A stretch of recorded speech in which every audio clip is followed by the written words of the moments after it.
em relação às condenações, né, eu acredito que o que eu fiz foi uma aplicação imparcial da lei e das provas, sem que eu me omitisse no cumprimento dos meus deveres.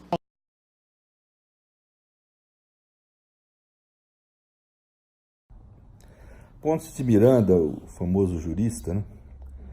Ele falava que uma máquina de lavar com defeito ainda é uma máquina de lavar. O que significa dizer o seguinte: um processo nulo, processo penal nulo, ele ainda é um processo penal. Ele existe como processo penal apesar do seu defeito.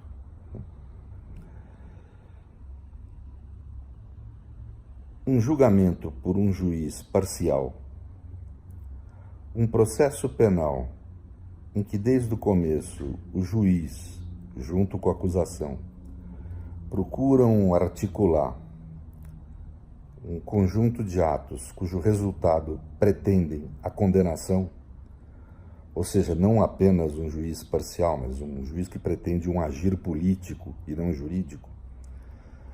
Neste caso, nós não temos apenas um processo nulo, nós não temos apenas um julgamento nulo, um julgamento com defeito. Nós temos um julgamento inexistente. Não existe julgamento ou processo por um juiz com tamanho grau de parcialidade. Não existe cumprimento de regras de pertinência ao sistema jurídico.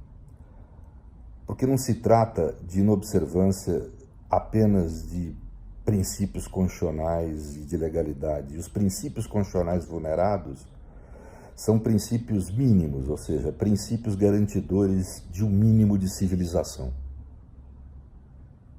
de um mínimo civilizatório.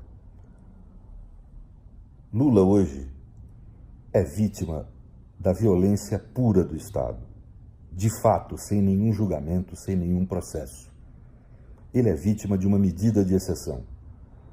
Uma medida que tem uma aparência de cumprimento da democracia, que tem uma aparência de processo penal, mas em verdade é uma fraude, porque tem um conteúdo político, tirânico, de persecução ao inimigo, em que o réu não é tratado como um cidadão que eventualmente errou, mas como inimigo do Estado.